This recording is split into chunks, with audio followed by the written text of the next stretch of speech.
ਤੇ ਵੀਰੋ ਗੱਲ ਇੱਕ ਅੱਜ ਤੁਹਾਨੂੰ मैं ਸੁਣਾਉਣ ਲੱਗਾ। ਗੱਲ ਬੜੀ ਚੱਸਦੀ है तो गल तसल्ली नाल ते पूरी सुननी है तो इंशाअल्लाह ਤੁਹਾਨੂੰ मज़ा आवेगा।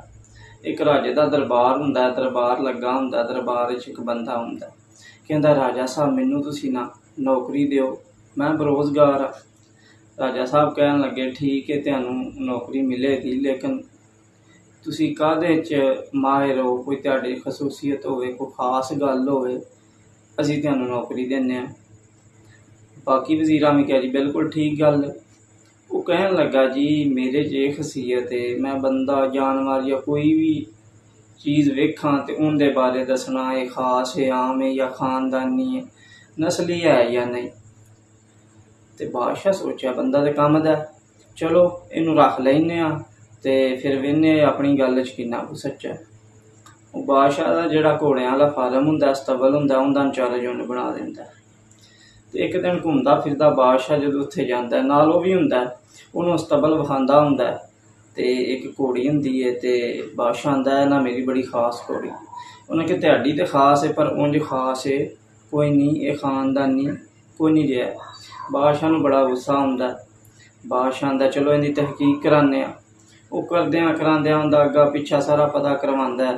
वो जो मालक नूं लभदा ते जिंदे कोलों उन्हें खरीदिया हुंदा घोड़ा, वो पुछदा जाके उन्होंने भी की वजह, मेरे बंदे ने इंज दी गल कीती है।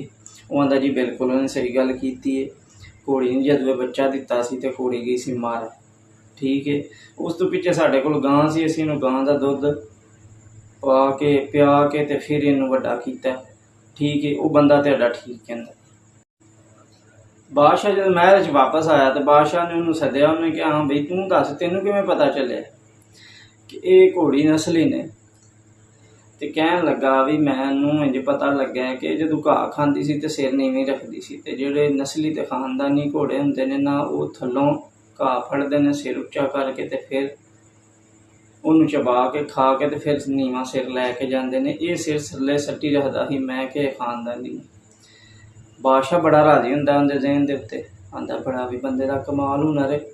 आंदा जी इनू दिओ 10-15 बकरियां इनू आराम विच दे दिओ, इहदा नाम है, ठीक है। उन्होंने बकरियां दे छड़दे ने, वो गावां 2-4 मज्जां भी दे छड़दे ने, बंदा भी राजी हो जांदा ते बादशाह चला जांदा है। बादशाह राती सोचदा है कि क्यों ना मैं इनू अपनी महारानी दे बारे पुछ लवां भी ये खानदानी है या की इहदा कोई रुतबा है।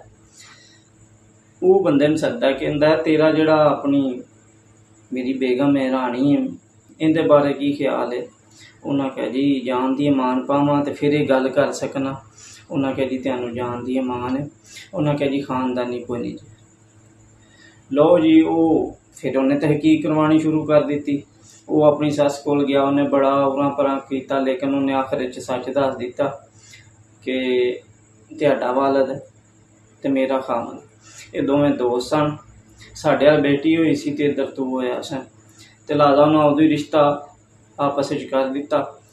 लेकिन साड़ी बेटी फौत हो गई, लेकिन असी ये रिश्ता कायम रखना चाहते सा, जिंदी वजह तो असा ये कुड़ी किसी को लैके पाली है, इनू राणी बनाया तो ये तेरे विआह चाहिए। लो जी वो भी गल सच हो गई। बादशाह के बंदे ने तो बई बिल्कुल सच बोलिया। बादशाह ने आख्या लो जी इनू 3 बकरियां होर दे दिओ, 10 मज्जां होर दे दिओ। जी बंदा भी राजी हो गया। अगले दिन फिर राती बादशाह जो बिस्तर ते पिया तो बादशाह ने आख्या कि उन्हें सुबह इहदे कोलों मैं अपने बारे पूछा। सुबह बादशाह ने बंदे नूं महल च बुलाया, कहन लगा राणी वाली भी गल तेरी सही निकली, घोड़ी वाली भी गल तेरी सही निकली, तो तेरा मेरे बारे की ख्याल है, मेरा खानदान कैसा। उन्हें कहा जी जान दी मान पावां ते तां गल करा। उन्हें कहा जी जान दी मान है। कहन लगा जी तुसी भी राजियां दे खानदान चों कोई नहीं। लो जी बादशाह नूं तो बड़ा गुस्सा आया, पर अगलियां 2 गल्लां वो बंदे दियां सच निकलियां सन। लाजाम ने कहा मैं ना तहकीक करांदा। उन्हें जी सारी तहकीक करवाई, अपने माँ प्यो का उरा परा तरला मिन्त मार के गल सच्ची कढ़ा ली। उन्हें कहा जी साढ़े वाल औलाद नहीं सी है, उनके माँ प्यो आख्या, लेकिन साढ़े कोल सल्तनत है सी, इहदे वास्ते सानू एक वारिस चाहिदा सी, ते लाजा तख्तो ताज वास्ते एक चरवाहे कलो चरदे फिरदे कलो असां तेनू लिया, तेनू पालिया ते तेनू बादशाही दित्ती। कुछ बंदे की गल तीसरी भी सच्ची निकल आई। तो बादशाह ने कहा भी इनू 50 ਮੱਝਾਂ ਹੋਰ ਦੇ ਦਿਓ। ਨਾਲ ਹੀ ਉਹਨੇ ਕਿਹਾ ਦੱਸ, ਚਲੋ ਦੂਜਾ ਤੇ ਸਾਰਾ ਸਿਸਟਮ ਮੈਂ ਵੇਖ ਲਿਆ, ਮੇਰੇ ਬਾਰੇ ਤੈਨੂੰ ਕਿਵੇਂ ਪਤਾ ਲੱਗਾ ਕਿ ਮੈਂ ਰਾਜਿਆਂ ਦੇ ਖਾਨਦਾਨ ਵਿੱਚੋਂ ਨਹੀਂ। ਉਹਨੇ ਆਖਿਆ ਜੀ ਗੱਲ ਇਹ ਵੇ ਕਿ ਜਦੋਂ ਵੀ ਕੋਈ ਰਾਜਾ ਮਹਾਰਾਜਾ ਬਾਦਸ਼ਾਹ ਖੁਸ਼ ਹੁੰਦਾ, ਰਾਜ਼ੀ ਹੁੰਦਾ ਕਿਸੇ ਦੇ ਕੰਮ 'ਤੇ ਜਾਂ ਹੁਨਰ 'ਤੇ ਉਹਨੂੰ ਹੀਰੇ ਦਿੰਦਾ, ਜਵਾਹਰਾਤ ਦਿੰਦਾ, ਸੋਨਾ ਦਿੰਦਾ, ਰਕਮ ਦਿੰਦਾ। ਲੇਕਿਨ ਮੈਂ ਜਦੋਂ ਵੀ ਤੁਹਾਨੂੰ ਆਪਣਾ ਹੁਨਰ ਵਿਖਾਇਆ, ਤੁਸੀਂ ਆਖਿਆ ਜੀ ਇਹਨੂੰ ਬੱਕਰੀਆਂ ਦੇ ਦਿਓ, ਇਹਨੂੰ ਮੱਝਾਂ ਦੇ ਦਿਓ, ਅਤੇ ਮੈਨੂੰ ਉੱਥੋਂ ਸ਼ੱਕ ਪੈ ਗਿਆ ਕਿ ਤੁਸੀਂ ਰਾਜਿਆਂ ਦੇ ਖਾਨਦਾਨ ਵਿੱਚੋਂ ਨੇ।